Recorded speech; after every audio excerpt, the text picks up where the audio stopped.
It's not a bird, it's not a plane, it's Superhero Slate. It's a modern podcast where we talk about everything that's great, like movies, TV, superheroes. It's Superhero Slate. Oh yeah. Hello everyone and welcome to Superhero Slate, the show where we run down the latest superhero entertainment news.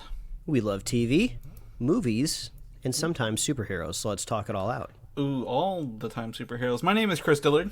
And my name's Mike Royer. And this week, what if we're getting multiverse ready?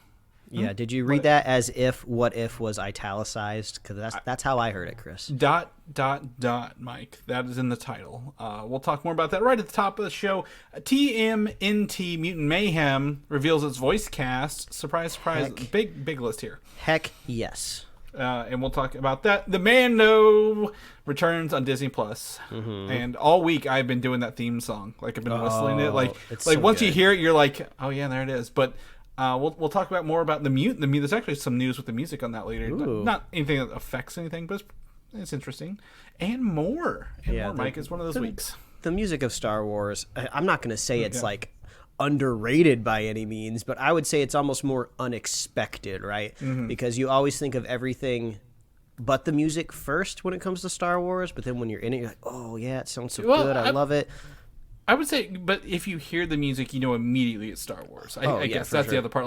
Like John Williams, he didn't have to go so hard for us on all those movies. Yet he did. Even on the ones we hate, Mike, he still brought the bangers. And I even love this new era of Star Wars music that is definitely John Williams influence, but I believe they do have some new creators working on the sound on this new stuff, and it all sounds like great. It all sounds like it's in the same world. So what a nice warm hug when you hear those sounds. Yeah, exactly. I was gonna say it's not just music; it's the sounds too. Because in my head, I always hear like the TIE fighters that screech through space, right? Like they always have a blaster sound, a TIE fighter sound, going to warp speed or hyper speed. It's always there. It's great. They definitely put the sound effect in Star Wars when those big laser beams that are like those big long channels, and they're usually like a dude behind him moving. It's like kind of one of those things. They lifted that and put it right in the last Ant-Man movie. I'm sure it was to pay homage, not like just cribbing or stealing. But when Michelle Pfeiffer kind of stops that conga line of people or whatever, the people in like the quantum desert or whatever, they had definitely had one of those. So yeah, you can't escape the sounds. They're everywhere. Yeah, no, not at all. And I would even say, like, to the point, while I wouldn't say Book of Boba Fett's the best thing, I always get that song stuck in my head, like that, the chanting, right? And then you find out that they're literally just saying Boba Fett over and over again at the end of the show, which was it was pretty funny to find those lyrics. But we got Star Wars. Do we have Star Wars? We don't have any Star Wars. Oh, the end of the show. We're gonna talk Mandalorian into the show, folks. So if you haven't seen it, it's fine. We will talk. I guess spoiler free, but third season of this show, we're probably going to jump right into spoilers at the end of the show. Yeah, but we'll give you a heads up. Yeah, you do make a good point. So go watch Mando. It's great. That's right. So Mike, I toyed with this for way too long last night, but you bought a new little toy. And I have editing skills that could use this toy in fun, unexpected ways. Did you do something? Chris, did you attempt to do something? I did. I tried to take... Mike bought a pop-up green screen, not to steal his thunder. And I have a video of him opening this thing up. And I'm like, I have so many things I could put behind this green screen. But I was on my phone and not on my computer. So we don't have a lot to share this week. And I would say on my end... I don't want any sympathy, but one of our cats had surgery, so we've literally been tending to a healing cat all week, and it may not sound much, but it is. We have been trying to stay with her and make sure she's good, and she's fine. She's back to herself almost. But I didn't get to do anything fun. Mike, you got this. You got to go thrifting and tell us more about this. What a fun find! We had a couple. We had a couple pieces that we wanted to take into our local Goodwill, and of course we're over there. Let's stop in, my wife is much more of the thrifter than I am, so she's looking at the old records, looking through clothes and books and stuff like that. And I always walk over to like the clunky furniture like and appliances area just because it's like a blast to the past to kind of see all of these. They're usually always like very old stereos, right? Like the big speakers that are just made with like thin particle board that and then the tiniest, narrowest diameter wire I've ever seen in my life comes out of the back of them and then goes into some sort of gigantic like luminescent console. It's hilarious to imagine what it was like in the early 2000s before like people just had like iPods, right? Oh yeah. And you can like imagine like that in a home, and that home all had wood paneling to match those speakers as well. So absolutely. Yeah, and then out of the corner of my eye, I see this really long like metal black case. I'm like, what is this over here just resting on top of a couple chairs? I popped a little hood open and I just see a spool of green thread on the inside. I was like, what? So I immediately set it on the ground and I pull the pop-up green screen up and it's perfect. Like nothing's wrong with it. Like I was expecting like the mechanics behind it to be totally busted and that's why they just gave it up, or maybe like a huge stain across the back of the screen, but no, it was immaculate in one piece. The tag said $30 and I looked it up on Amazon, brand new. It's like $150. Oh, yeah. And I was still like a little peeved though because I was looking at this. I was like, back in my day when I was a kid, you would never find anything at a Goodwill that was $30. Like the max would be like $10. So I was still like a little peeved that I'm paying these inflated Goodwill prices. But I was like, nah, $30. I don't even have the immediate plans for this bad boy. But I brought it home. You were at a nice Goodwill. I'll tell you that right now. Compared to the Goodwills I'm around, you were living large. Well, yeah, this is one of the advantages of going to a Goodwill in a metropolitan Los Angeles area, right? Everybody's failing and trying to become a content creator every other day, so their stuff eventually filters into a used thrift store. So I'm glad I was there when I was. So now I just have this pop-up green screen, so I'm trying to think of like fun things to do with it. Maybe one day if we are ambitious enough to turn this into a video podcast, I can pull it up behind me and I could virtually be anywhere I want in the MCU. So if you follow me on Instagram, you got to see my Instagram stories of me acting a fool in front of this green screen for a bit. It sounds like Chris maybe attempted to put me into another dimension. I could do it on a phone, and I was like, ooh, there's like so many things I could put behind here. Like I think at one point I had Homer sliding into his like hedge at one point, kind of behind it. Like it was fun. There was some good stuff in there, and green screens are fun. Like don't let people. We have come so far in technology in the past 10 years alone. Chris, this is a great segue for something that I didn't even put on the top of the show here. Oh my god, I knew it. Telepathetic. The two TikTok filters right now that are popping off like crazy because they're using some advanced like AI image recognition software that like TikTok's being very cloak and dagger about. It's the teenage filter and the bold glamour filter, and they're they're wild, man. So like these filters go on your face and like you can't get them to like jitter around and jump around. They're following you just so effortlessly. You can put your hand right on your face. There's like no demorphing of the filter. It's like really bananas, honestly. And the bold glamour one, that's fun to put on, but not really great if you have like body dysmorphia, right? Because it makes you look like a Kardashian, or it gave me this like crazy weird like cartoon jawline almost, where I was like, oh my god, there's no way a human face ever looks like this.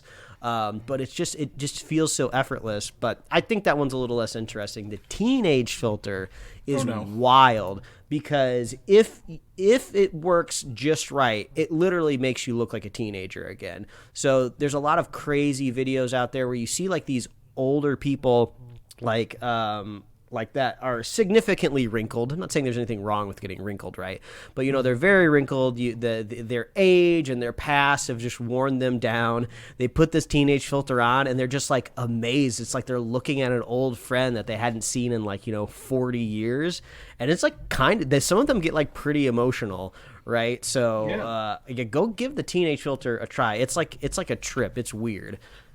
And is this on TikTok only? Yeah, this is on TikTok. Okay. It smooths all your wrinkles. It's like slightly rounding your face too, to kind of make you a little bit more like fresh out the womb, if you will. It brightens up your features a little bit more too. But these filters are getting crazy. Like you could use these almost in real time, right? If somehow you could get somebody to chat with you like through one of these filters, they might just think that's what you look like. So watch out. If you are single, your odds of getting catfished have astronomically skyrocketed just in the last week.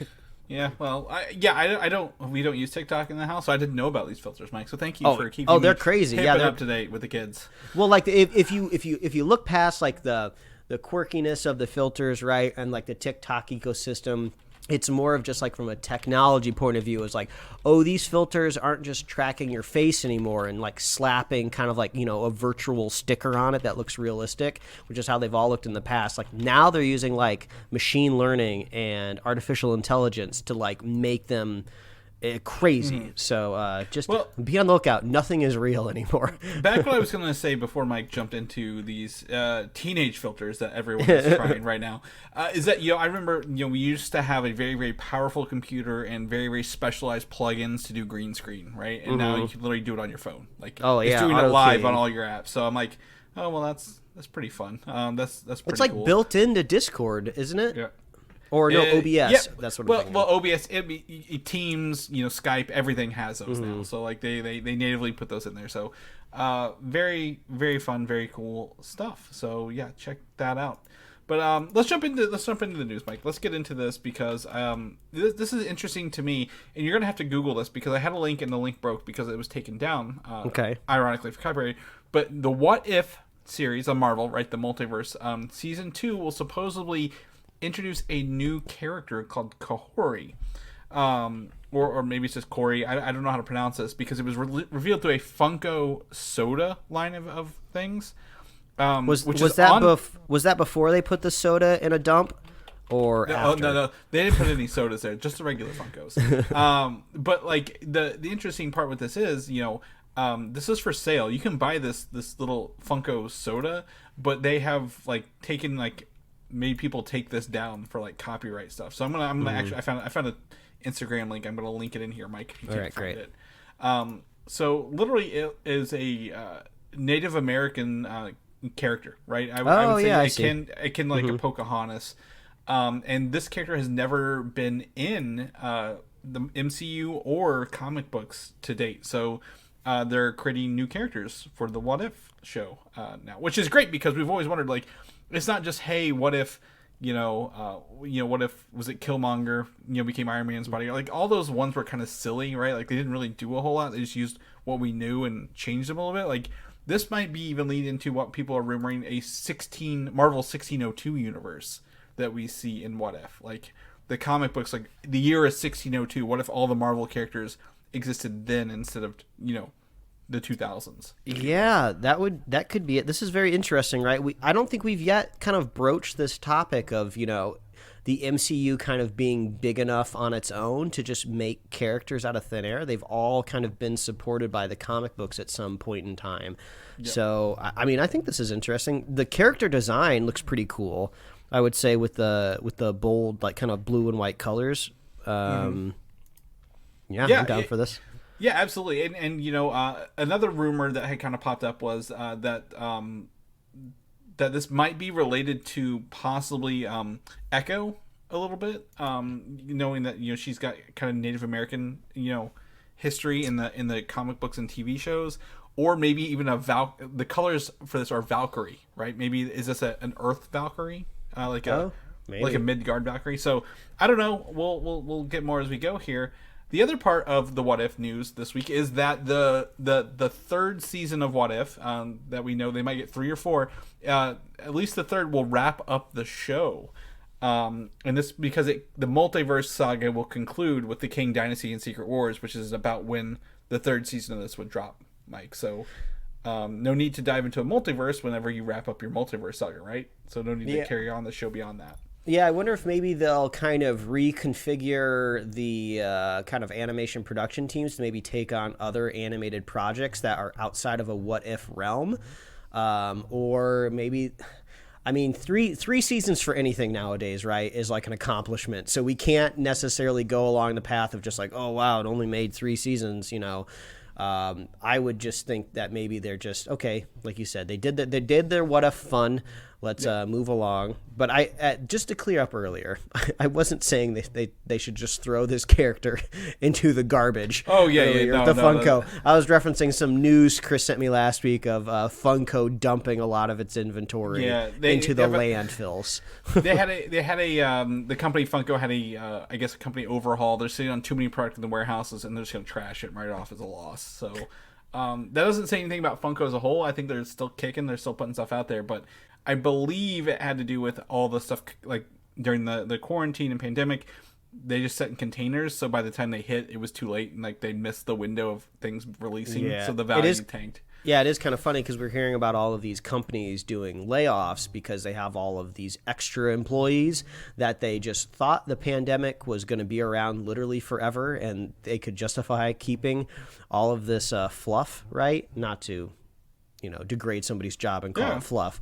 But I guess if you think about it with physical merchandise, Funko is like, people are going to be buying Funkos out the butt forever. Make them. Yeah. And it's like, oh, nope, not anymore. People went back out into the real world. Well, I again, as someone who's selling Funkos, I disagree that people aren't buying them, but they're just not buying... Not buying them at the same scale. Yeah, they're also not, like, they buy when things are hot, right? Like, when the Mandalorian Season 3 drops and they make Mandalorian Season 3 Funkos, they all sell really fast. In 6 months, when there's no Mandalorian on TV, no one's buying those Season 3 pops, right? Like, you jump on the hype. So if something came over from season a year too late, right? Like, no one's out buying Eternals Funkos right now, Mike. Because nobody... a lot of people, there were too many didn't buy them, but, like, 2 years later, no one's buying. Like, a year and a half, like, nah, I don't need those. The Eternals Funko is the type of Funko that you see at the 99-cent store, right? It's just like, ooh.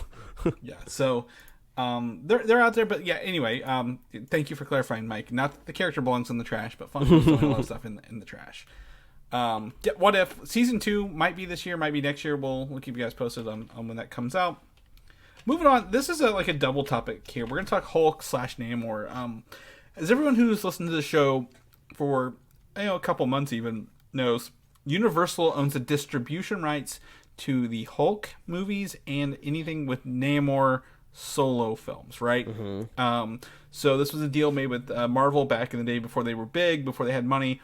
They own the character rights. Universal owns the character rights to Namor and Hulk, but only for solo movies, distribution rights. So if the original Incredible Hulk, the movie that, if you want to go back and watch it to get ready for the upcoming Thunderbolts and Captain America movie, you can't find it on Disney Plus or Hulu. I believe it's only on Peacock right now because that's what Universal owns Comcast, right? And that's all together. Mm-hmm. So you can't even watch all the MCU. They're not even in box sets because Universal owns the distribution rights. Well, Disney is apparently looking to possibly sell their 2/3 stake in Hulu to somebody.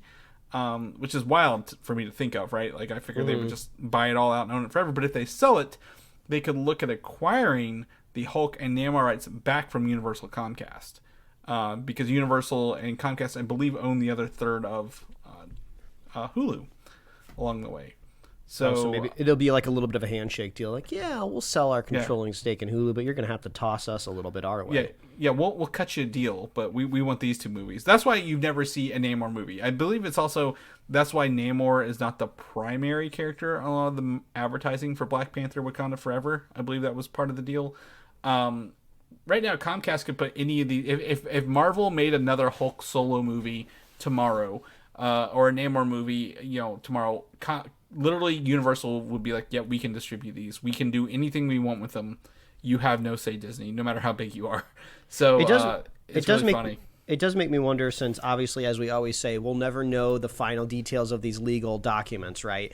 But I wonder, right, if Marvel is fleshing out all of these ancillary Hulk characters, like a Hulkling, a She-Hulk, a Red Hulk, possibly the Hulk we mentioned last week, right? I wonder if they could make a movie out of these other Hulks. Probably not. But I guess the streaming shows are always still on the table. Yeah, absolutely. I think there is the idea here that I think Universal only licensed the Hulk at the time, right? Because they didn't do the Spider-Man route where Sony owns all the Spider-Man characters, Spider-Man and all his sub-characters. I think they only did the Hulk. That's why we have She-Hulk and all these other ones. So it could be either way. Now, this report is coming from some sort of insider who's in investments at the company. So this is a pretty solid take. Would you want Disney to sell Hulu, Mike? I would much rather them buy it all up and build one Disney Plus / Hulu app like they do in every other country but America. So you get all your stuff in one place. But it sounds like that's not going to be kind of the way they go. I guess it really just depends, right? Because Hulu really at its core, if you're talking about just Hulu, the service, is going to be its users, right? And then the Hulu originals. Now, there are some Hulu originals that I think are really, really great that I enjoy, right? But I don't think the Hulu originals have ever really been the biggest draw of the Hulu. I would say it's that you kind of get the chance to watch stuff that would be on network TV kind of like the next day. You're talking like your Abbott Elementaries, or back in the day, I know a lot of people would watch Modern Family on Hulu, right? So there's nothing stopping Disney from theoretically, selling Hulu, and it's just like, okay, Abbott Elementary, which is an ABC show, instead of being on Hulu, right, next day, we're just going to put it on Disney Plus next day, right? Now, they would be selling away the Hulu original shows, so, Abbott Elementary, not Abbott Elementary, Handmaid's Tale, right? So whoever they sell it to would acquire Handmaid's Tale, right? But they're not going to get like all the FX shows, right, that are normally airing on Hulu. I would think, right? I guess it's just more of like you're kind of more of acquiring the users. So I'm saying like Disney could find a way around it, but I mean I've had a lot of value come out of Hulu, but it's almost entirely from being able to watch broadcast television shows because I don't want to set up an antenna and I don't have cable. So if they just move that to their proper streaming service, I'm not really missing out. Well, I think it's also, again, every other country but America, it's one app. It's like Disney. It's Disney Plus Star, and that's what they call that everywhere else, right? Because they can include even age-restricted content over there. Even the stuff you mentioned, the TV stuff, right? There's been some good Hulu originals, like Prey was a pretty good one, right? What's that other one? The Handmaid's Tale, is that Hulu original as well? Mm-hmm. Like there are some good things, but like to me, it's not enough for me to like subscribe fully to Hulu. But like if there was like, hey, here's Disney Plus Hulu, you can get all your 20th century movies. You can get some day after TV streaming shows or bundles of shows and your Disney Plus stuff, and I just love it. I'm like, this would be fantastic for me. Like just one home to do it all is really what we're hoping for at the end of the day, Mike. So we'll cross our fingers, see what comes up in the next couple, I guess, months, maybe years. It may even go sideways, and we may never. It may be the same thing forever. So we'll keep you posted. Let's shift into DC stuff a little bit here. The Brave and the Bold, which is the upcoming Batman movie. Ben Affleck is rumored to direct this movie. That's actually smart. That's actually really smart. He's a great director, and maybe this could kind of appease that vocal Zack Snyder minority, right? Of like, oh, we want our Batfleck. Like, well, you got him. He's directing the movie. He's not in it. But he is endorsing this new. Yeah, exactly. So that's smart, and I like Ben Affleck as a director. He makes good stuff. Yeah, and it seems to be a different kind of Batman movie, right? Like this isn't like your standard fare, if you will, like the Batman. This is dealing with Batman / Bruce Wayne and Robin and his son Damien Wayne. So it's very much not the standard the Batman, right, or the Batman 2 we're getting on the other side. So it could be very tonally different. It could be really good in that regard. Also, Ben Affleck, he was going to direct the Batman solo movie, right, before all the Snyder stuff fell apart a long time ago. So I think he's kind of had an itch, or like maybe a desire to do that, maybe as a parting gift, right, for him. They're like, hey, you want to maybe direct this movie if the price is right for you? So yeah, thanks for staying fit and doing all that CrossFit, not knowing if you're going to return as Batman. Here's your reward. That's right. Yeah, you can do this, and we'll provide all the Dunkin' Donuts you want on set. You don't even worry about it. But yeah, to me, this is fine. Like, I don't care who directs the movie as long as it's good, right? Like, I don't. We've seen directors, again, in terms of like the Joker, Todd Phillips, he did the Hangover movies and then went and did the Joker. Like, directors can do good stuff, they can do bad stuff, they can do different genres, and Ben Affleck has proven himself to do quality work across the field. So absolutely cool with this, like you said. This is probably going to perk your ears up a little bit, Mike. Batman Beyond. Apparently, an animated movie is rumored to be in the works over at the DCUniverse or whatever it is, DC Studios, whatever they call it themselves these days. Okay. And the script of this movie was actually written in response to the popularity and success of Into the Spider-Verse, back before James Gunn was even there. Okay, so my first initial thought, right, is like, okay, great. I love this idea of everybody kind of like chasing the creativity and originality of Spider-Verse. But then there's another part in my brain that goes like, is everything just going to look like Spider-Verse, just how everything looked like Pixar, for a while? But, I would imagine that they'll take the right kind of rules and lessons out of that. Just to add this, I didn't put it even in here. There are multiple drafts of the script, so that's great. They're still working on it, right? That's good to know that there's not just one script, there's multiples. James Gunn and Peter Safran have not canceled this project at the current moment. Now, mind you, they could call in 5 minutes and be like, yeah, we're not doing this. So that's also a good note. The other thing is, I would say Warner Brothers Animation does a really good job. Even maybe it doesn't look like Spider-Verse, but Warner Brothers, they do all the DC movies animated. They have a full great animation studio, so I would trust them, right, to do a good movie. Even if it didn't look like Spider-Verse, it would still be quality animation, top notch. But also there is a side of me though that really wants a live action Batman Beyond though. Like, I kind of want to see like the kinetic energy that we got to see kind of like Iron Man fight with in the MCU, but kind of attached to a DC kind of Batmanized character. I just think that would be really, really cool, because that's what I thought when we had all of those rumors before of like a possible live action Terry McGinnis coming to the DC universe. Just, it would be so awesome to see like, just the Batman aesthetics with like the super high technological suit. So I hope we can still maybe get that in the future. I just want my cake and eat it too. Give me both. Yeah. Give me like the coolest Batman Beyond animated movie I've ever seen, right? And then also maybe later down the line make it live action and just give me all the Batman Beyond. Now, did Batman Beyond have a movie in and of itself? Yeah, it was the Joker one where Mark Hamill returned. It's been a while since I've seen it, so I don't know exactly. I don't think there was time travel involved. Was the Joker just like cryogenically frozen or something like that? I don't remember, but it was like a cool looking Joker too. They like gave him like leather pants or something, if I remember right. I don't know. Yeah, I looked at it. So it's straight. It was a straight to video one, so that makes sense.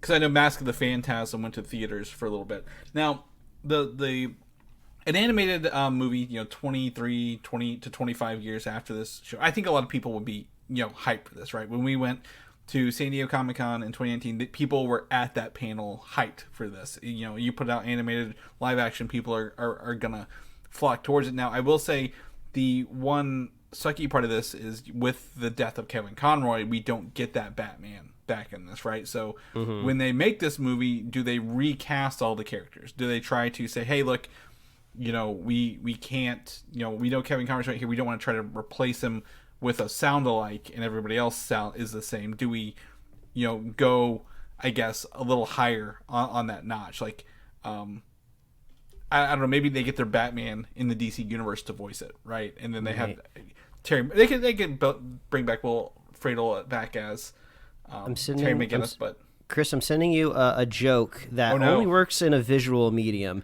but I think we'll describe it to the audience here in real time. So here's the first photo I sent you, right? Okay. I want you to ingest it and tell the audience what you're looking at. Okay, I'm looking at a Joker. It appears to be in a very black, shiny outfit. Mm-hmm. Yeah, that is the Joker from the Batman Beyond movie. Yep, looks just like the one from the animated series, just maybe whiter skin and black hair. Yeah, he's more streamlined, futuristic, if you will. Yeah, right. Yeah. And then I'll send you what the kids would call same energy type of photos. And let me know what you're seeing here. Oh yeah. I see Gru. I don't think it's. I think. Look at those shoulders. Look at the pale skin and the sunken eyes and the pointy nose. When you say same energy, entirely disagree. I'm actually. There's actual energy coming off the Joker one. The Gru one has nothing. Same posture, same design, yes. Evil. I would even say if you can find a picture of Dr. Evil from the first Austin Powers movie, probably looks pretty close to both of these. But we'll put it to you, audience. Go look up Joker from Batman Beyond: Return of the Joker, and then immediately Google Gru from Despicable Me. The problem is, I can, knowing Batman the Animated Series, I can hear Mark Hamill's voice in this character. Like I know his sound and his like demeanor more like, and compared to Gru, it's not. But like posture wise, design wise, yes, evil. People wear black. They both have minions, right? They're both They're both technically villains. Come on. No, I'm not giving it to you. There's an N64 game for Batman Beyond the Joker Returns and PlayStation. Really? It was looks like it hit a couple different platforms. We are going down a rabbit hole right now, folks. Oh no. All right. Let's see here. Came out in 2000. Agree. No, so it's the same cover as the movie. All right, that's easy. Mm-hmm. Let's see, what kind of game is it? Looks to be like a final Streets of Rage. If anyone's familiar with Streets of Rage, it is a beat 'em up version of it.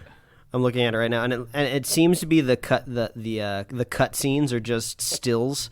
They're just like they're just illustrations with like text underneath it. You just run around as Batman, and you just mash the environment up. Oh, that's fun. Yeah. Well, here's a new ROM for you to go hunt down, Chris, and put it in your arcade cabinet. I've already got this. Why am I even asking? Yeah, I don't need that. So I'm looking here. Okay, 64 in PlayStation 1 in 2000, but it also has a Game Boy version, a Game Boy Color version. Oh, I can only assume that's the superior one. Yeah. So that's probably the one that maybe had the static screens. I couldn't go back and play this, but. That would probably be a fun multiplayer game. I would love that. I know the Batman Beyond suit has a lot of advanced technology in it, so it'd be interesting to go down that road. But anyway, Batman Beyond, hopefully, maybe we'll get a live action movie, but the animated movie is possibly still in the works at this moment. Are you familiar with the Arrowverse, Mike, at all? Have you heard this? Yes, pretty familiar. Perfect. Apparently, the Arrowverse is set to wrap up later this year, right? With the ending of The Flash. Yeah, I think they just maybe last week was the last final day of filming for The Flash. Yep. And one of the creators of this, Mark Guggenheim, he's been out talking about how he's upset. I don't mean this to sound facetious or like making fun. He's upset that James Gunn never reached out when they took the DCU job, because he's like, I don't want a job. I just want to talk to him like a meeting and say, hey, he wants recognition for his attempts to contribute to the grand tapestry that is DC. And these are quotes from him. The guy, the Arrowverse in 2015 was like the highlight of superhero TV, right? Like, I can't argue what Guggenheim and what's the other guy's name? Berlanti did for it. I cannot fault them for that. But, as the saying goes, you either die a hero or live long enough to see yourself become the villain. So, like, I don't say he's the villain, but, like, your shows have become repetitive and kind of burn out over time. Like, I can't. So, yeah, right. It's like I have mixed feelings, too, like, without knowing the person personally, right? Like, if they're just, like, an egomaniacal Hollywood maniac, which are a dime a dozen, right? Yeah. I don't care, right? But let's theoretically put ourselves in the headspace where maybe this is just a really nice guy, producer, always put his head down, just trying to make, good quality work. Sometimes it didn't work out and just never got the recognition from anybody. Like, I could feel a little bit bad for him, but you have to weave that story in your head to kind of find the sympathy. Well, the other thing with him is, he's like, as the, I guess, the creator, the I guess making the foundation of this Arrowverse. He's like, it never got him another job. He's like, I can be, it was great. It did well. It made what was that channel, CW, like actually relevant for a while. But he's like, it never got me another job. Like he's like, it never really. So it's like, was it even worth doing? Because like what is going on here? Like, was he just reached out to some sort of like reporter and just decided to complain? I guarantee his bank account is absolutely flush with cash. So it's really hard to hear the guy out. Yeah. Well, I think if someone's taking over DC and like, hey, look, we're wrapping up the same time you're taking over, and he just wants to meet, like, yeah, that's fine. Have a meeting with him. Like, I don't think, whatever, listen to him, have his one meeting, send him on his way. But like, I am looking it up. I've never heard of Wizards. Is Carnival Row is what I guess is the big last thing he worked on. And is that just wrapping up? Is that my understanding? Is that weirdly enough, we watched the first season of the show, and surprise, surprise, a second season just dropped recently. So that's why he's out talking to people. I think they're doing interviews for Carnival Row. I'll put it this way: I feel like I'm prejudging this guy, even though I know nothing about him. He could be poor. I don't know. Yeah. I don't know. Well, what's happening. Even if he's not poor, I think he deserves.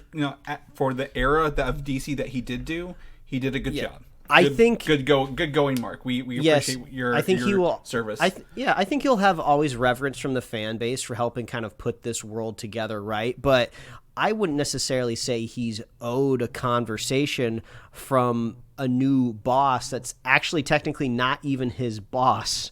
Right? Yeah. Like James Gunn is he's in the same kind of like cultural, like nerdy, like, and company adjacent, right? But he has nothing to do with, I believe, the broadcast, superhero universe that is all but wrapping up right now. So, well, I think he does. DCUniverse would, if they're making TV shows, he has the right. James Gunn and Peter Safran, not just Gunn, but like they could literally be like, yeah, we're not licensing any more of our characters like for television. He could. I would think Flash needed to wrap up before that happened, but like. I think there is a little bit there, but like at the same time, like, let's just say what it is. We don't have to feel sorry for him, but like, good job, Mark. You did a good job on what you did. And also, we could be getting all of this like out of context, right?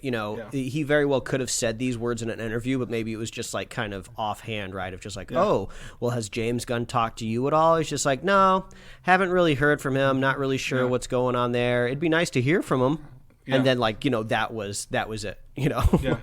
He did write. I will say I always want to close out. One of my favorite video games is actually X-Men Origins Wolverine. Because they made this game for Wolverine, and then they were like, "Hold on, we're actually making a movie. You need to tie the movie into it." So they had this full game already.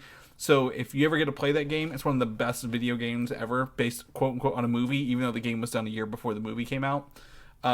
Highly recommend. But he wrote the story for that, which was really good, because that movie is not good to watch and does not have a good story, but the game is fantastic. So cool. highly recommend that.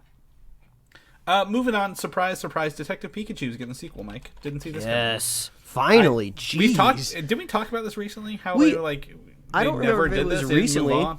Yeah. I mean, I remember when we talked about this when we reviewed the movie like a bajillion years ago, where I was like standing up like on a podium yelling at the world, going like, this is the next wave of movies. Pokemon's going to dominate the box office for like the next decade. And here we are. It feels like a decade later. We haven't even gotten the next movie. Absolutely. And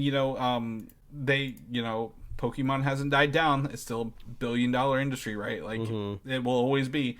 And Mario Brothers is coming out. So I figured they would do something sooner or later, but we do have confirmation that they are in fact working on a sequel. That Chris Galletta, who is one of the co-creators of Portlandia and the co-creators of Baskets, you're familiar with that show, right? The Zach Galifianakis? Yeah. Okay. When I say that, people are like, "What?" I'm like, "It's the one where what's his name dressed up as his mom? Oh my gosh, Louis Anderson dressed up as his mom." So it will write the script, and then they are currently in talks with Jonathan Crystal, the other co-creator of Portlandia, to direct this movie. So I mean, that's cool. That's an awesome creative team. Yeah, absolutely. And they haven't. I don't think they've done anything since Portlandia, but Portlandia was a funny show, right? Like that's it's a pretty good sketch comedy show. I wouldn't even know what to do with a second Detective Pikachu, right? Like the end of the first one ends where the Pikachu, Ryan Reynolds, who was in the Pikachu, gets put back into his human body, and you just have Ryan Reynolds and Pikachu. So do you bring back Ryan Reynolds and what's his name? Was it Justice Smith? What? Yeah. Another thing do you do something different? I don't know. It's been a while since I've seen the movie, so I don't remember the exact nuances of what happens. But when Ryan Reynolds got trapped inside of the Pikachu, like, does the Pikachu itself lose all, like, control? Like, so when Ryan Reynolds kind of goes back to his body, like, what happens to the Pikachu that he was just inhabiting? Is that Pikachu just like, oh, that was a really weird long nap, or like there was a demon inside of me controlling me? They control. They explain because Mewtwo puts his conscience in the Pikachu body, and he's like, the Pikachu was like, yes, please, I will help save this dude, like kind of thing. Like, imagine a Homeward Bound kind of situation. Like, yeah, I'll carry his conscience or whatever. Okay, so there was consent to share the same body from the Pikachu. I would think maybe if you wanted to kind of keep the same plot device running, like maybe they have to solve a crime, but they need to go undercover. So Ryan Reynolds, like, the Pokemon world is full of like technology, right? That's very fantastical. So maybe they meet like a scientist, maybe even it's a scientist that we've seen in the Pokemon universe before, and he's like, oh, I've developed a device, to kind of help you like remotely go in there, and you don't have to be trapped permanently. So that's how they go do it. That movie got weird, like people turning into Pokemon there at the end of it. Like it's the same. They got wild. The Pokemon universe shares a very similar type of vibe that the Harry Potter universe does, where you can have a lot of fun with both worlds if you don't dig too deep below the surface, because otherwise things get very weird, things get very unexplainable, and if you do, like, you're just like, everything's falling apart, right? So you kind of have to be very careful when you make these movies, or you'll end up with a Fantastic Beast, and you're just like, why didn't the Wizards stop World War I? Like, that would have been really nice of them. So, exactly, and it's Pokemon. Obviously, it's Pokemon, right? Like, you have to suspend your disbelief. There are these creatures walking around. So, I think maybe they have to get back to it. I think Ryan Reynolds' Pikachu is like the highlight of that, right? Like, that was the part that really sold us his humor in that. So I do think they need to bring that back. But if they end up wanting to tell a different story, absolutely go for it. Like, what I think sticks with me is like how they brought the Pokemon to like the real world, right? Like how they translated these little Game Boy creatures that used to be like 8 pixels wide into fully realized creatures in the shared world. And I don't think any other video game, maybe Sonic has maybe surpassed it, right? Like, or they're on level with video game adaptations. Now, mind you, I'm not counting The Last of Us. This is an entirely different video game adaptation world. This is like fantasy more than like survival. So I would love to see a second one. I know there's been several game versions of Detective Pikachu, but like, you're not really controlling a talking Pikachu the whole time. But I'd love to see this and obviously bring the humor back, right? Like, one of my favorite scenes in this movie, Mike, and I don't know if you remember, is whenever the Mr. Mime is trying to, like, they're I guess interrogating the Mr. Mime. Oh, like, yeah. He's like talking, like, he's like, Pikachu's trying to, like, I guess Ryan Reynolds is trying to say what he's miming. Like, that's not it at all. He's like killing himself or something. It was very morbid. It was very funny. So absolutely love that. Let's move on to Hellboy, the Crooked Man. I sent this to you earlier this week, Mike. They have cast a completely, I wouldn't pick this guy like unknown in my book, as Hellboy in this. Jack Casey, he was actually in Deadpool 2 in the prison breakout scene, Mike. I didn't know this at the time, but he was like one of the villains in the super, I guess, mutant prison that Deadpool had to fight to get out. That's fine. Whatever. He's in makeup, right? I think we discussed this. Like, you're not going to hire an expensive main actor. You're going to hide makeup the whole time. Again. Well, also, I feel like this could also maybe be a bit of a budget, risk aversion thing, right? I'm sure he's a great actor. No shade thrown towards him, but every single superhero kind of comic book adaptation that we've seen out there in the world on the big screen has always had a name attached to it, right? And this could be maybe a unique way to go at it, right? Let's hire a guy that we don't have to shell out half the budget for, and then just make a really awesome movie around it, and then we'll make him the star, right? People will love him, and then we'll save even more money the next time around because he'll be a star and he'll market the second movie himself. We'll see how it goes. I'm no Hellboy expert, but we all know the last one didn't do well. Yeah, and I think the last one was pretty true to the comic books, but I think, like you mentioned, it's a costing, right? Like, you can't have another expensive Hellboy movie and then have it completely trash at the box office, right? Like, you need to, even if it's mediocre, you still need to have some recoup, even if it has like a underground audience. But like, they announced some other cast too, and I never heard of these people. Like, they are literally going like as low to the ground as they can go on this casting to save it. I think we might have brought this up the other week, but isn't Mike Mignola, he's like writing the screenplay, right? Yeah, the creator, I guess the writer for Hellboy, he's doing that. And I didn't know this, but The Crooked Man is a comic series from Hellboy, obviously. The comics for that debuted in 2008 alongside the Golden Army movie. As like like part of the release of the movie, he's like, hey, here's some new comic book stories. So the story hasn't been around that long, so they're pulling it right from the one of the last movie franchises from it. So that's cool. It'll be fun. We'll cross that bridge when we get there, right? Like for Hellboy as always. All right, buckle up. Here's where the SEO comes into play for this podcast. Teenage Mutant Ninja Turtles: Mutant Mayhem. The trailer is tomorrow on Monday, so we're not gonna have it to talk about now. But if you're listening to this on Monday, you can probably catch the trailer pretty shortly. Well, I can give everybody a little bit of a hint because I saw this trending on Twitter the other day, and there was a bit of a teaser clip that was shown at some sort of like expo or something. I don't know what it was. I was watching a video within a video when I was seeing this clip. So I don't know if that's the video we're getting tomorrow or they're just teasing the trailer coming, but it did show like little glimpses, very close up of kind of like the turtles, like just of their like kind of like, I guess chest area, I guess I should say shell area, right?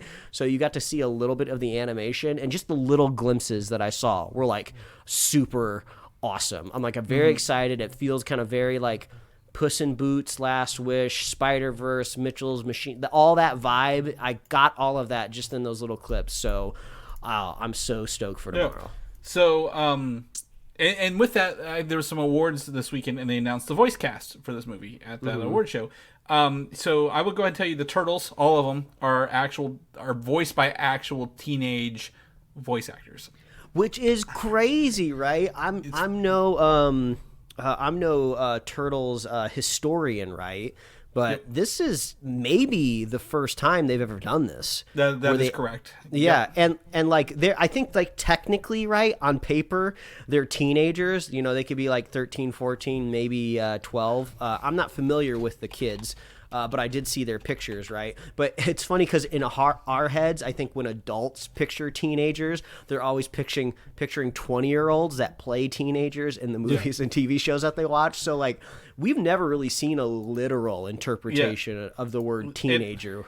And I will say these are 18 and 19-year-olds, so I don't want to prep people like they're 12-year-olds. These are like 18, 19-year-olds. Like how you imagine the Ninja Turtles would be, right? Like they're on the cusp of adulthood, if you will. Look pretty young though. I mean, I don't know if those are just old headshots that I came across, but they look like they are like they're Hollywood. They're Hollywood 19, right? Which is like Hollywood 19, which means they can play 13.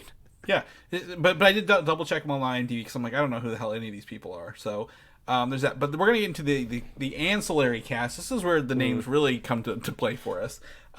The other main character outside the Turtles is obviously Master Splinter, right? You have to have Master Splinter with your Turtles, and it will be voiced by Jackie Chan, the martial artist himself. Oh, if you can define my childhood, you can do it very easily with TMNT and Jackie Chan movies. So that's a good start, Chris.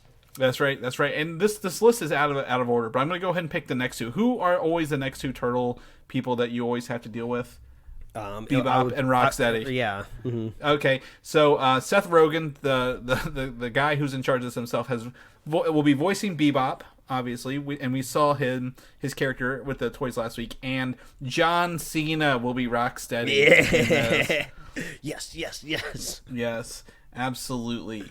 We're gonna keep going through this. Hannibal Buress as Genghis Frog. Great. Rose Byrne as Leatherhead. So they're going, I guess, with a female Leatherhead in this one. For that, Ice Cube will be the character Superfly. If you will. Sick. Yep. I'm gonna skip a couple of these. Ayo Edebiri will be April O'Neil. She, I believe, is gonna be in the Captain America 4 movie as well. Giancarlo Esposito himself as Baxter Stockman, the guy who turns himself into a fly. Yes. Post Malone is Ray Fillet. Ray Fillet. Yeah. I talked about this character not long ago on the podcast, I believe, where they're selling his vintage action figure again at Target. So I have Ray Fillet on my desk right now, and it's hilarious that Post Malone is going to be his voice. That's right. Paul Rudd as Mando Gecko, and Maya Rudolph as Cynthia Utrom, who I don't know who that is. I'm going to have to Google this real fast. But yeah, this is a stacked voice cast, Mike, I think, as well. And this is kind of one of the awesome things too, when you kind of look at an animated universe that we kind of saw maybe along the lines of Spider-Verse, right? Where I feel like when you kind of do these things in live action, you restrain yourself a little bit with like the cast and list of appearances, right? Because you have to go through all of this kind of like visual development, VFX, like all of this like hardcore live action animation to bring like these kind of like, monstery kind of hybrid characters to life, right? But like in animation, you're like, no, we're going to throw them all in there. Screw it. Let's do it. Because we just got to get the voice cast, and then we'll put our viz dev artists on like drawing them up. And we kind of already know what they're supposed to look like too, because it's from like an animated world. So yeah, I would say this is one of the bonuses of doing fully animated. And that's not me hating on the Michael Bay Turtle movies. I like those movies, and I will always fight for them. But in the 90s ones are classic too, right? Even though they're like the little animatronics. They wouldn't hold up today, but they're still fun. I did look up Cynthia Utrom. Utroms are what Krang. He's a Krang species. So do we have a Do we have a Shredder yet? I didn't see a Shredder. I did not see a Shredder in this. Ooh, maybe they're holding out. Maybe that's going to be either he's not going to be in the movie at all, right? And they like kind of like tease him at the end, and then that's how we get the like the voice cast reveal, or maybe they're saving it kind of for the first trailer. Yeah, I'm looking. I'm doing another quick just to see if I miscopied anything. Let's see here. Nope. I'm not seeing it in here. Nope. No one was. No one's all been right, we'll build up to yet. it. Leave some surprise. I'm okay with that. Yep.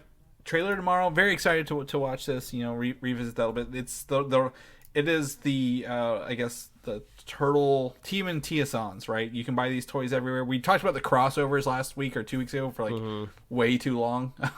So get ready for your Turtles tomorrow, and we'll talk more about that. As you can tell from our thumbnail this week, we're very excited for the Haunted Mansion movie to come out.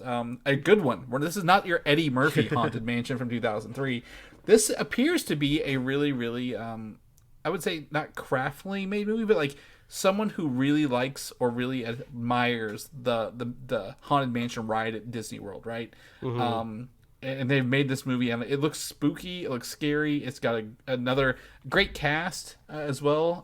In it, Danny DeVito. I don't know the characters as well. I'm not as big of a fan as most people. I think the ride's fun, but I see Danny DeVito, Rosario Dawson, Lakeith Stanfield. I think he's one of the big standouts, right? Owen Wilson, Jamie Lee Curtis, and sadly Jared Leto. As Hatbox Ghost. So if you don't like just full in the flesh Jared Leto, I believe he's probably just going to be providing like voice talents and maybe a little bit of motion capture. I don't know what he's up to. You think he sent used condoms to all the cast? Oh no, I forgot about that. But anyway, this trailer. So the last time, we went to the Haunted Mansion when we went to Disney over Christmas, and before that, the Muppets did a Haunted Mansion special, right? With that, and this trailer seems pretty fun. I don't know much about it. It seems way more entertaining than the Eddie Murphy one, for sure. Yeah, I mean the Haunted Mansion down to like its DNA, right? Is you make a kind of like a spooky, scary movie that you can still get kids to the theater for, so they're going to be towing like a line there for sure. And then you throw in the iconic characters, like the thumbnail for this episode has Hatbox Ghost in it, right? Yep. I couldn't quite catch the hitchhiking ghosts. But I thought that maybe there was one character. It was a woman whose face kind of dissolved. I was like, well, is that kind of hinting that maybe they're one of the hitchhiking ghosts? And then it's just like a cast of characters. That's what the ride is. So that's mainly what the movie's going to be for people that are seasoned with the ride. I want to sit down for like 2 hours and just see cameos. Yeah, pretty much. Like and like there's like a bunch of ghosts dancing and like they're singing and it's very like. All the ghosts are together. They're very eclectic on the ride. And I'm just kind of going through it. There's the chick in the crystal ball at the beginning of the ride. Yeah. That's is that Madame Leota? Is that who that is? Yeah, I don't remember the name, but that's very iconic. Yeah, there's that. I do know the ride at Disney. I think they said it was so advanced when they made it, they haven't had to update it in years because it still looks real. I think it looks fun. But yeah, so we'll know more about this. Kind of it's coming out in July, but I was pretty impressed with this, right? For a Disney movie, looks fun. And I'm glad. I was worried it was going straight to Disney Plus. Like that would be like a kind of like a not a red flag, but like a little asterisk. Like, hey, maybe this isn't as good. But are you referencing the other Disney trailer that came out last week that we're not talking about? That's going straight to Disney Plus. Peter and Wendy. Well, no, I didn't watch it because I understand that movie is not for us at all.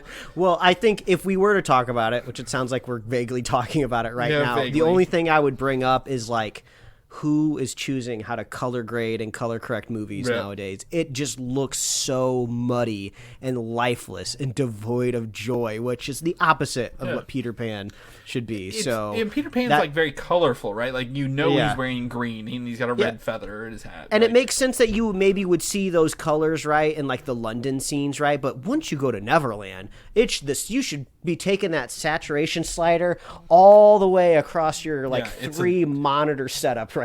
You want that all the way maxed out, and they didn't even touch it. I would say exactly. And I didn't look at it. There's obviously controversy that we're not going to discuss because I don't think it's for us to talk about. I know that movie was not made for you and me, Mike, and that's fine. But I agree. In terms of production, that is a mistake in terms of production. So absolutely need to really make that pop and make it look good. But someone needs to sneak in and recalibrate their monitors. Exactly. I think the Haunted Mansion is dark and spooky, but that fits the actual story for this to bring it back to the topic. So check out that trailer in our show notes. The other trailer we have in our show notes is something I didn't know this was even in the works. It's a show called Agent Elvis, coming to Netflix, an animated adult series. And really, I watched it. I'm like, this is Archer, but they couldn't get Archer, so it's Elvis. So seems to be the same thing. Elvis is indestructible super spy who does everything, and then they have a monkey with him who cannot order strippers and cocaine, apparently, because he explicitly told him this time. I'm like, okay, this show is like really just pushing the Archer vibes as much as they can do without saying it's Archer, if you will. Yeah, I only really had like two thoughts when it came to this show. I never hold out hope for anything animated on Netflix anymore, right? Since this is an animated show, this was definitely at least in development, 3 years ago. So if it doesn't do like really good numbers, no way it gets more episodes because that's just how Netflix operates now. So I'm probably not going to watch it until I hear people talk about how good it is, which I know is counterintuitive to getting things to a second season. But that's not my responsibility, world. So I probably won't join in until like the second or third season. I don't think we're the audience either. I'm not an Elvis person, so like for me, I was like, I think that's the additional advantage, right? Since there was a since we're not Elvis people, there was a Presley that just recently passed, and I believe she was involved in the show. So I don't know exactly how the rights of all the music works, but there is Elvis music in the trailer. So if there's Elvis music in like every episode, that's like a musical cheat code, right? Like Elvis songs are not cheap. They're like, I would put them in, at least in my mind, of like Beatles classification of licensing. So if it's just like Elvis music from like front to back all season, like that might just be worth quote unquote the price of admission. Yeah, so two things. I did know it's Priscilla Presley who was married to Elvis. Who did not? She's not dead yet. She's still alive. It was their daughter Lisa Marie who died. Oh, okay. So Priscilla. So knowing that it was Elvis's wife at one point has essentially given the blessing to use this Elvis and all the music is pretty cool. I think that's really adds to, like you mentioned, the authenticness of it, right? Like it's not like, hey, we're gonna do like a MIDI version of an Elvis song so we don't get sued for doing it. It also kind of gave me Johnny Bravo vibes, like if Johnny Bravo grew up and kind of was like 21 plus. The art direction, everything seems a little bit more 2D and angular, where Archer really kind of goes for that kind of cell shaded three-dimensional vibe. But like I said before, I'm gonna wait until I hear things. Well, we're missing the best part. Is number one is Don Cheadle is like his handler, like the Nick Fury of this world, if you will. And number two is Matthew McConaughey doing Elvis. Like he is the voice of Elvis. Yeah, that is pretty surprising. That is a very premium voice lead for Elvis. And I would imagine that probably was part of the deal, right? We're like, you're not going to make a show about Elvis, my husband, right? Yeah. Without like an amazing voice that I can really get into. And what's great is most of this trailer he doesn't say anything. Like I figure like there's gonna be like maybe 3 lines an episode, right? And like, but we got Matthew McConaughey. So I think that's they're paying by the word here. They have to be very creative. And if you notice at the end, there are like 3 extra pages of voice actors, like comedians and other people. I'm like, okay, they are trying to do this, but like, boy, this came out of left field, if you will, for me. So I might drop the first episode or see what reactions are pretty early, like first couple weeks. But after March, it's probably gonna be off my radar for a while. For that, do you remember? Side note, when Reese's did the peanut butter and banana cups for Elvis, vaguely 15 years ago. Like I don't like peanut butter, let alone with banana. They should bring them back. This is the perfect excuse to bring them back. It's peanut butter, banana, and marshmallow on Reese's cups. And I'm like, those are like perfect April, like Easter flavors. Too. They have the mallow cups out right now. You just have to add the banana. You're almost there. Yeah, exactly. So I totally see those coming back this year in that. All right, so we're at the hour mark, and at the hour mark, that means we get to talk Mandalorian for this. So if you've not seen Mandalorian Season 3, Episode 1, go watch it, come back. I will say it is one of the shortest episodes for The Mandalorian, but that's okay in my book. I don't need a 2-hour-long debut episode for something we're getting back into. But it was really cool to get back into it. So we're going to go at full spoilers. If you've not seen it, time codes, get out of here. We're gonna talk about every single time I forget how infectious Grogu is when he pops up on the screen, and it's just a joy seeing that little quirky green glob just walking around grabbing things he ain't supposed to. It's the best part of the show. Is it me, or is he making more sounds lately in this episode? Like he's like, I would like baby sounds, like making vocal noises more than usual. Yeah, he seems a little bit more goo goo gaga in the past, and I don't hate that. He's just getting more comfortable with around his daddy. He's growing. So apparently, Jon Favreau was like, he was with Luke for 2 years before he went back with Mando. Yeah, and everyone's like, what? That. Yeah, so that was not clearly shown in the narrative, and I would say if that's important coming forward, they're gonna have to clear that up a little bit. I don't think it's important, but I do think we're going to see a more I wouldn't say independent Grogu, but maybe one who has his force powers honed in a little bit more, right? Because every time you use him in the past, he'd pass out, right? So we've seen the trailer. I think he's gonna hit a big monster later. And he was what was he doing in this one? He's grabbing candy. He's just grabbing candy. He's not even asking. Yeah, so I think we're gonna see a little more of an independent Grogu in terms of like his powers and like as a backup and / sidekick. Really cool to see IG 11 back. especially for all the couple seconds that Taika Waititi returned to voice him. And I believe that's going to be a longer term story, right? Yeah, I feel like we're on like a fetch quest almost. I feel like I'm within a video game, and this is like just kind of like the setup tutorial episode. Well, it was fun to see the Babu Frick species, right? Like kind of work on them a little bit. Oh yeah, that was great. The shot of Mando setting like cross-leg style in the shop was hilarious. I was looking for like one of those websites that does screen caps. They didn't have them up like the day I watched it, right? But I'm sure they're out there now. Like I want to make that like my cover photo online. That shot was like so funny because he cares like so much. Like Mando will just like Mando is like the perfect personification of like, you know, the quote unquote straight man, right? Where like whenever you put him in like a wacky or an abnormal situation, it's just funny. Well, and like he's like following their manners, right? He's like in there with them. He's not standing outside like Grief was, like, you know, yelling at them. He's like in there with them. And I thought it was fun to see creatures about the size of Grogu, and he's like trying to grab them and like take them. It's like you can't pick them up. Yeah, he's like bad baby. So I thought that was really fun. You know, it's like coming back with the Mandalorian cast, like, you know, it was very familiar, but at the same time it was like, yeah, this is fun. These are familiar. I need something comforting, a comfort show, and this is my comfort show right here. Yeah, I really have to reframe my brain, though, I feel like, when I'm watching The Mandalorian, because I know I'm watching like a premium streaming Star Wars show, right? But compared to Andor, which we just came off of not too long ago, like Andor is like really hardcore into the narrative and the story and the interpersonal drama of all these overlapping story arcs, right? And I think that's probably like overall like my preferred version of television. It's not the only version of television I like, but it is my preferred version. So then trying to shift over to The Mandalorian, which it just feels very like Saturday morning episodic type of deal. So like I really have to like recalibrate my brain of just like, okay, when I watch The Mandalorian, I'm not going to get these big revelations or these like huge moments that change the person's like worldview, you know, every episode, right? Like the episode just kind of ends with him just chatting with what's her face in a Mandalorian. Yeah, in like a castle. And like it wasn't even really like a cliffhanger. She was just kind of like, I won't get in your way, but like good luck.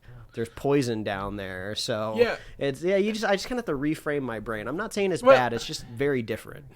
And you know, to think this came from you know, the what's his name? Jon Favreau.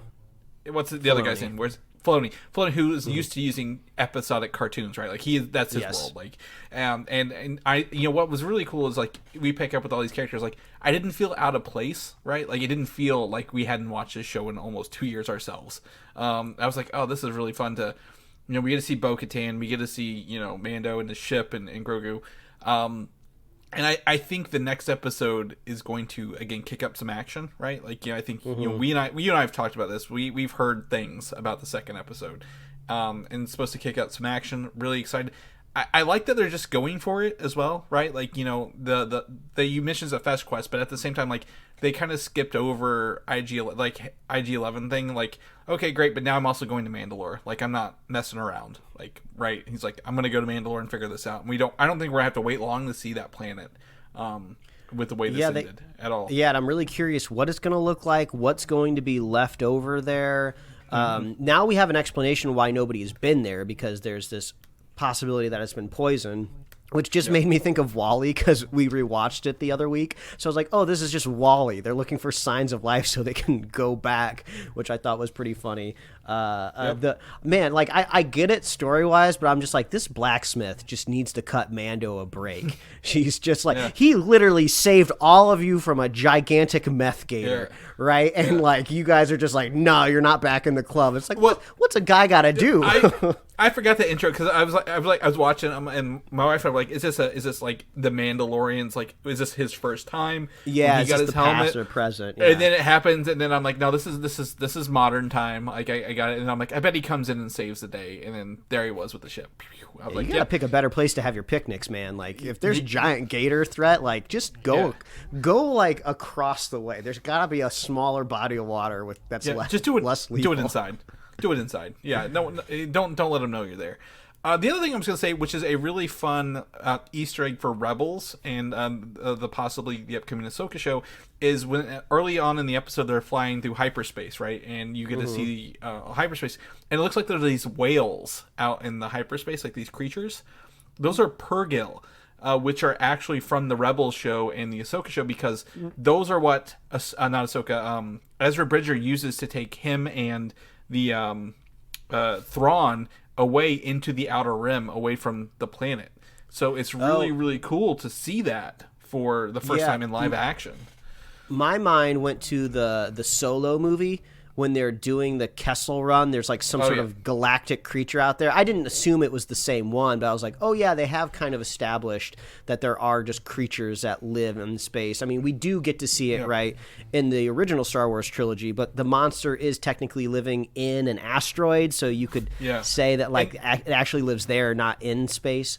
So that was pretty cool. Yeah, and the Purrgil are the only creatures that we know of that can travel at hyperspace themselves. Like, they are going as fast as light, or hyperspace, however fast that is. So I thought that's a really cool thing that will probably come back, pay either later in the season or when the Ahsoka show comes around. Yeah. And before we forget, I'm sure you can explain this to me 100%, Chris. The pirates that are in this episode. Yes, never seen them before. You've never really? Are you being sarcastic? I'm being serious. They look literally like they are characters ripped straight from like an episode arc of like the Clone Wars. But since I hadn't seen all of the Clone Wars like a completionist would, I was like, did I miss the episode where they were pirates? Because they look like they're almost like the same like costume style, and they were just kind of plucked out of the episode and into live action. They looked great. They looked awesome. I was like, I want more pirates. These guys look really cool. I love the Man-Thing, Swamp-Thing looking dude. He looks like that in the cross between like a Brute from Halo series. Like, I was like, he's like a big mossy dude on a pirate, but like I've never even known like this was a real. I'm so shocked. I was expecting to come to the podcast this week and be like, oh, Mike, did you see the pirates? Yeah, those were in episode 14 of season 4 of the Clone Wars. Yeah, that guy was chatting with Obi-Wan or whatever. Yeah. Now I can tell you maybe his like little the other dudes on the planet were like familiar. They kind of maybe look like the Boba Fett dudes that he kills, I think. But like I don't know. I was like, I don't know any of these dudes, and I looked up and like they've not been in anything else before. So like you're not the first person to ask me this. They're like, oh, where's that guy from? I'm like, he's new for the show. So well, look at that. We got brand new Star Wars characters. We had a new Marvel character at the top of the show.